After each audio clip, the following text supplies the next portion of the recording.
Hi, it's Dr. Ray. Welcome to week 2 of English 112 online, summer 2020. As always, the first thing you should do is watch this video. You're on that, check. We're reading 2 short stories that I'll take you through in just a second, and you need to read both of those by Thursday. They're both on the longish side for short stories, around, I think one is 15, one's 20 pages, but they are engaging. I think you'll find them to be a really interesting read, each of them. What we're doing this week, and I'll walk you through this, is you need to post on your assigned story, I've done this by last name, before midnight on Thursday. And then what you need to do after Thursday, pre-Sunday, is watch my video below on locating sources for paper 1, read the guidelines for paper 1, and I will walk you through this as well. I have a jumpstart worksheet for paper 1 where you're going to gather your ideas and materials and quotes, and you'll need to submit that to me next week. I have a paper 1 sample, a very strong paper a previous student wrote. And watch the videos I've created on composition. These are essential and they will really help in your writing process, and they take the place of, if we were in a classroom, we'd be doing this on a board, right?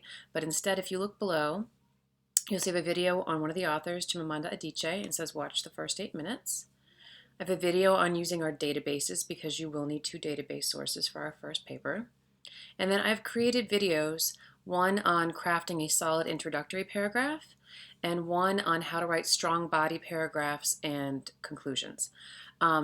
These skills, of course, are necessary for our class because it is a composition class. It's called Writing About Literature, but they're also very useful in other courses, any other college papers you might write, and to some degree, other writing endeavors outside of the classroom, right? Memos, cover letters, things like that. So please take your time watching those videos. This one is recommended but optional. It's on formatting. How is your paper supposed to look in terms of spacing and heading and font? So if you are rusty on that, please take a look at that video. So going back, the first thing I want to look at is the short story called Cheater's Guide to Love by Junot Diaz. This is a short story from his collection. If I can get it. This is How You Lose Her. A couple things about Junot Diaz. He is a contemporary Dominican-American author. He currently teaches at MIT. The interesting thing about this story right off the bat is it uses what's called second-person narration. So first-person narration would be like, I ran across the room, I defeated the villain, right? You use I.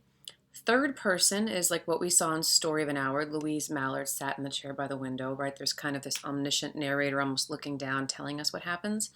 This is very rare. This is called second person narration.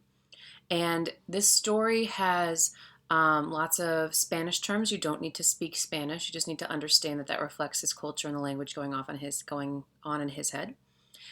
There is lots of foul language, and there are 1 or 2 lines that are derogatory towards women and say kind of graphic things about women's body. This is not meant to offend you, the reader. This is supposed to tell you something about the character that would say that.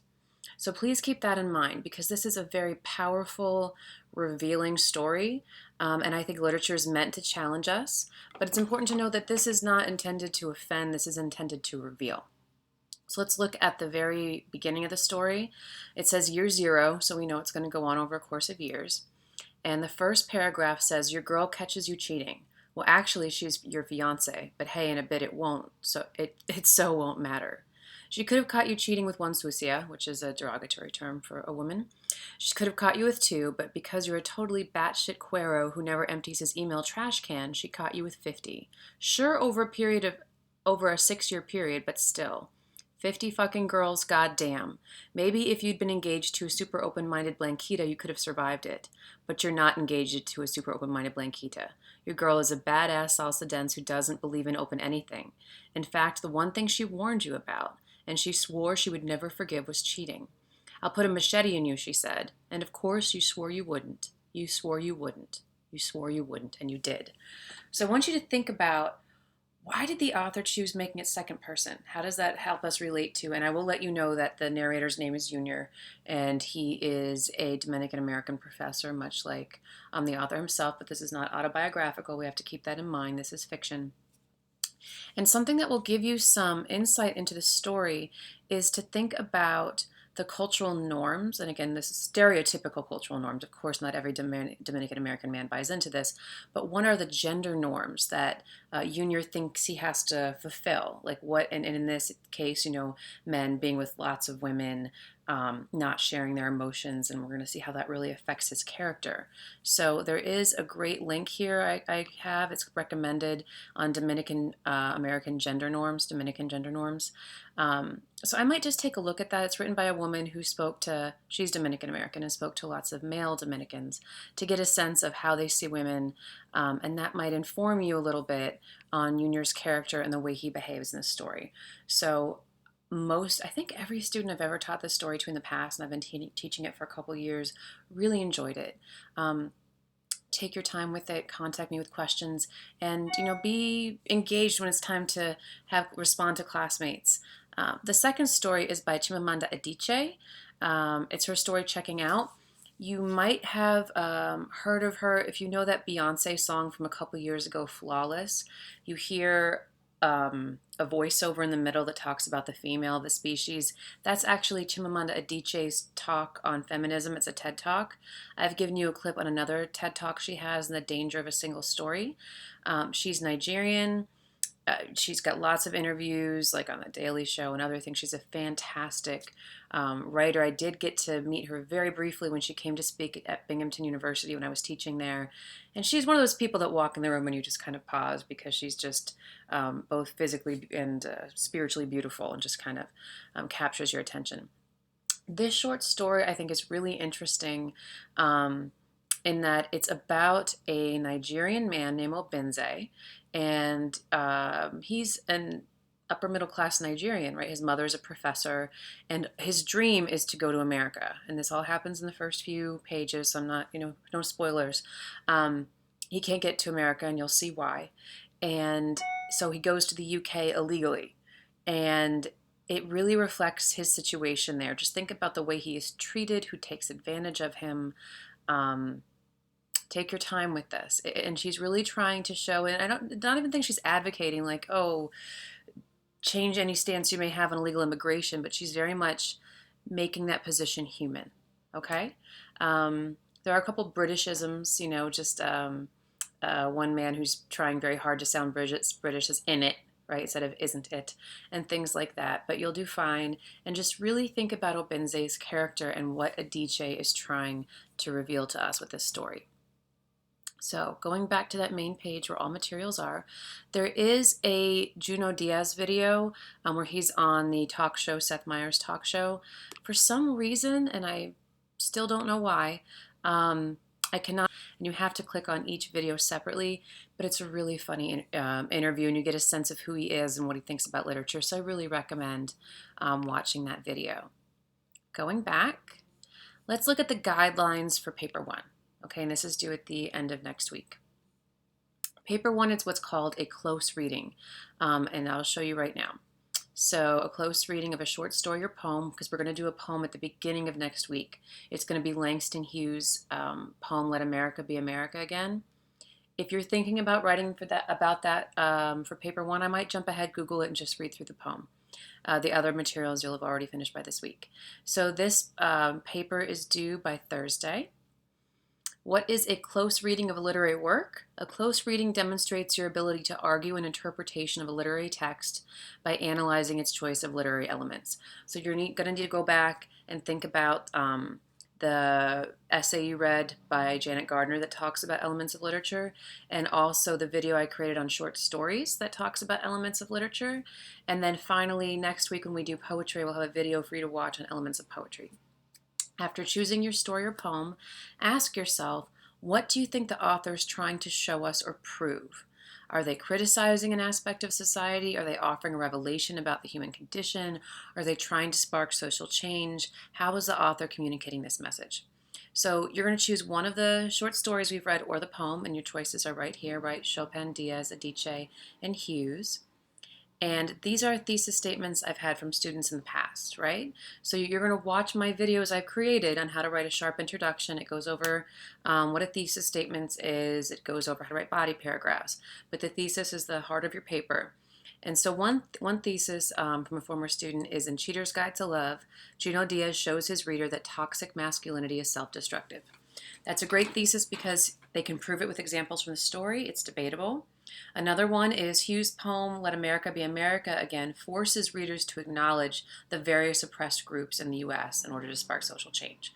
So when we get, that'll make a lot more sense when we talk about that poem next week, because it was written in the 1930s, and there was even more like, sexism, racial oppression, capitalism, creating impassable boundaries.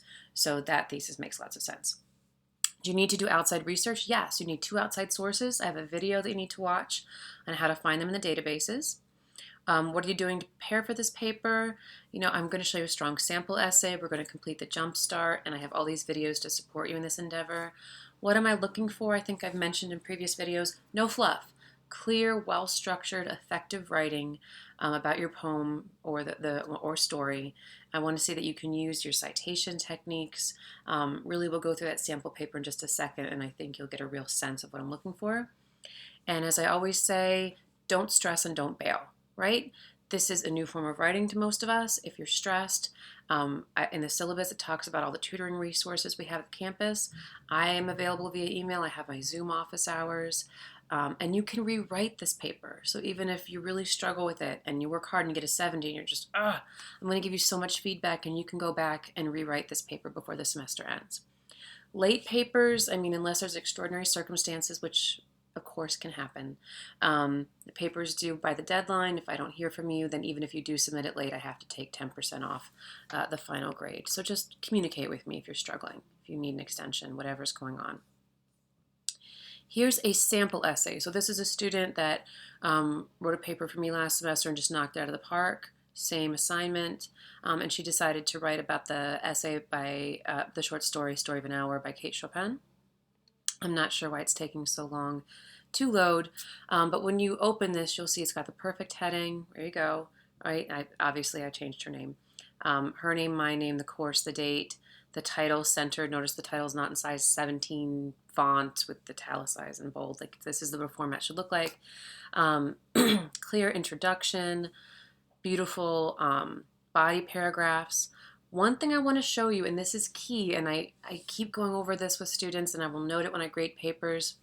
When you bring in an outside source, you introduce it by noting the author's full name, the article's full title, and a few words about it, and then you can quote it. Right here, Constance Reidner, in her article, All Women Are Created Equal, reminds us that the first women's rights convention in the U.S. occurred in 1848. And then I start quoting her.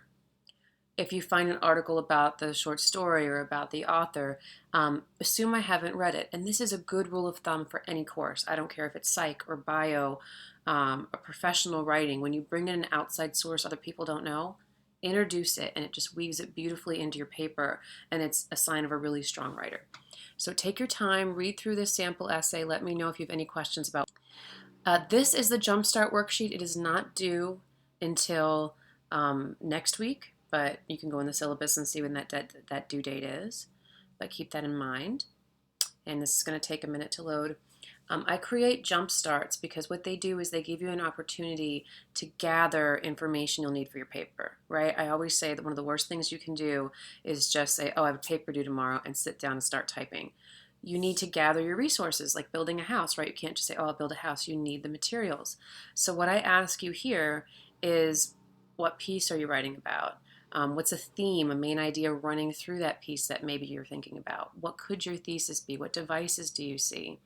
You're going to pull some quotes from the actual story itself, and then you're going to bring in your outside articles and quotes from those. And this is what's called a sample outline. The average college paper is about 2 paragraphs a page. It can vary, but I say it's good to have a game plan. So you can create an outline, like, say 1 through 6, and okay, I've got my intro is 1, 6 is my conclusion, what's going to go in the middle. So if I'm writing about the Story of an Hour, maybe I want to talk about Kate Chopin's biography, what was going on in history. Maybe I want to focus on symbolism. Maybe I want to talk about imagery. Maybe I want to talk about characterization. It can be good to give yourself that roadmap, and you can deviate from it, but it's good to have a plan. So that's why I recommend creating an outline, and yours might have fewer bullets, it might have more.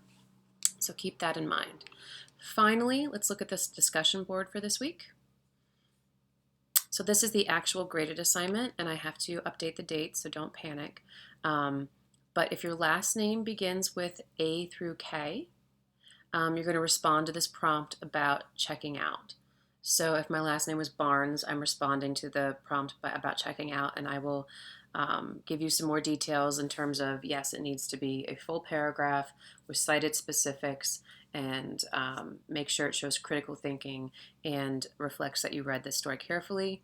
L through Z, you're responding to my prompt about Cheater's Guide to Love. And don't forget the response homework. So how this works is, and I'll update the date, before midnight Sunday. So my last name is Ray, right? So if I was a student, before Thursday night, I'm going to post my paragraph on Diaz. And then before Sunday at midnight, I'm going to find someone who wrote on Adichie, and I'm going to go respond to their post. So I'm going to find someone, so maybe someone named Mary wrote something really interesting.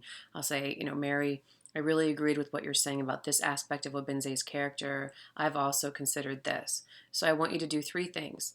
Show me you read the story, show me you read and thought about your classmates' post, and then show me your critical thinking on that aspect of the story. Take your time with this. This is how we make our online class interactive and think about both works of literature and communicate with each other. So take your time, contact me with questions, and I look forward to reading your thoughts on these great short stories.